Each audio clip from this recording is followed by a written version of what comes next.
Global unemployment keeps on rising as the economy is further weakening.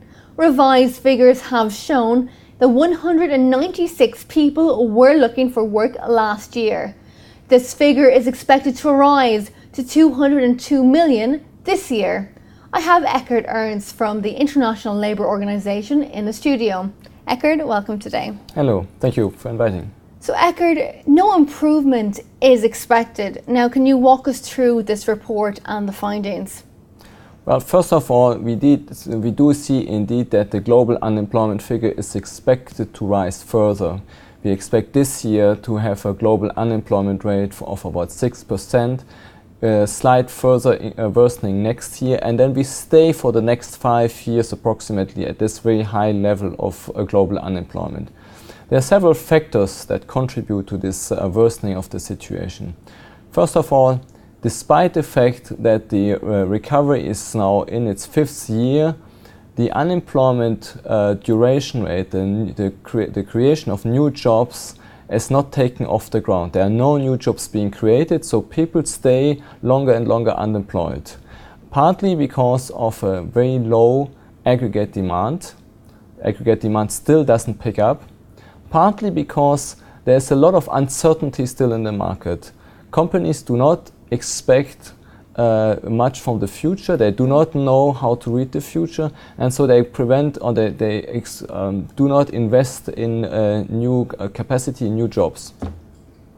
Okay, so by looking at this evolution of global unemployment, what are your thoughts on these figures? The global unemployment in 2013 will reach 202 million people and will continue to rise over the next 5 years. So we will reach by the end of 2018 210 million people globally unemployed, mainly in emerging economies. There's the bulk of new job seekers coming from, but also in advanced economies where the labor market situation does not improve. Okay, now let's have a look at the global jobs gap. This is what this chart shows. And now we need 47 million jobs to be created to put us back to where we were before the crisis. Can you tell us more and show us about this graph? Well, first of all, what we see in this graph is that there is a huge gap that has been opening up with the beginning of the crisis. Lots of jobs being lost, obviously, with the crisis, and the gap is not closing. What we see is that basically up to 2018 there is an increasing number of jobs that is being needed to bring us back to where we would have been without the crisis. Partly because the people do not find new jobs, partly because job seekers have decided not to look for any jobs anymore because they become discouraged. In order to fill that gap, we need not only to create new jobs, we also need to encourage people to come back to the labor market and look for jobs. And Ekkehard, speaking about lack of motivation, trying to encourage people to go back to looking for jobs, it is a difficult time and we can't blame people for losing hope, but creating hope is very important. Now, looking at global youth unemployment, people coming out of university, it's a very difficult time for them and it's so easy for them to get discouraged. So looking at these figures, what are your views and how can we encourage them to keep looking? Well, young people continue to be those that are most affected by this crisis. We see that indeed the global youth unemployment rate will have been at 12.8% this year and will continue to worsen over the next 4 or 5 years. With a substantial difference between young men versus young women. Young women continue to be even worse affected than young men.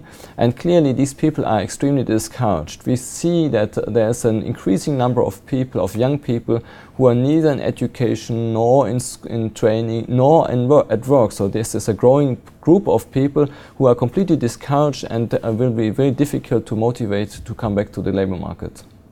Okay, and then looking at job losses by age groups. Now, of course, it seems to be hitting people who are 25, 26 to 30. Now, if we look at 30-year-olds, when the crash happened 5 years ago, they were about 25, so just out of university, started their first job, And as you are, you're the first in, it's always the last out. So job losses are affecting these people the most. So can you tell us more and your concerns? But one of the biggest concerns that we have, especially with the young adult group, is that for these people that have some first experience but lost their first job, it will be very difficult to get back into new employment, because there are no programs that are really directed to them. Most policies that we have is trying to motivate and mobilize really relatively young school leavers. But those with a college degree that have maybe already some first job experience, there's almost nothing available for them. And these are very fragile groups that need a lot of support to get back to the employment. As you can see in this graph, the job loss has been concentrated on younger age cohorts, not so much on older people, that even in countries like Greece or Ireland or Portugal, where the crisis was particularly bad, the older people have actually fared relatively well during the crisis. It's mostly the younger people that have been done very badly. And these people need to be our focal point for policies, to not only give them the right support measures, but also to encourage them to stay in the labor market and not drop out completely. Okay, and this is for Greece, Ireland and Portugal. Now, if we're looking at some other countries, this is Spain. What's the difference? Here the gap between pre-crisis and current is obviously even stronger. Mm-hmm. There's a huge amount of jobs that have been lost, especially for these people. And again, as you can see, for older age cohorts, almost nothing has changed. It's really the young people that have been affected. And again, the gap for the people like 25 to 34, I mean, what we call the young adults, these are people that have been relatively heavily affected, even though they have some first job experience or had some first job experience prior to the crisis. So our measures, or the measures that governments put in place, need to concentrate on this age cohorts, particularly with different approaches. The very young need maybe more schooling. Those that have already some first university degrees, they don't necessarily need more schooling, but they need the right measures to find employment in different sectors. So maybe they need some reorientation in terms of their CVs and getting some experience on some information on where they can find appropriate jobs. Okay, and then moving on to the US.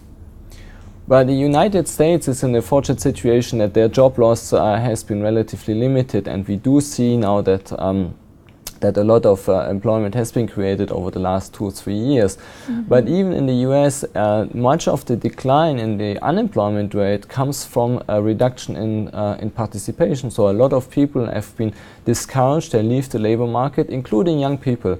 And for these people, it will be very difficult to find their way back into the labor market.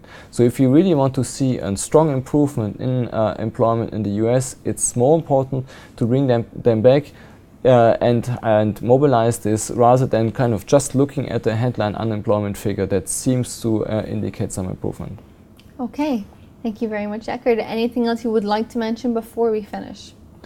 I think that the biggest focus now for countries need to be to create the conditions for sustained growth in aggregate demand. We need to have businesses invest, and we need to have private households to consume. Otherwise, this situation is likely to stay with knock-on effects in terms of long-term unemployment that will stay with us for years to come. So if we don't tackle this huge unemployment, this huge jobs gap now, we run the risk of creating long-term problems that will stay with us for years to come. Ekkehard, thank you very much for sharing your views with us today. Thank you. And thank you for watching Dukascopy TV. Now do have a look at our other interviews we have conducted with the ILO. But for now, goodbye.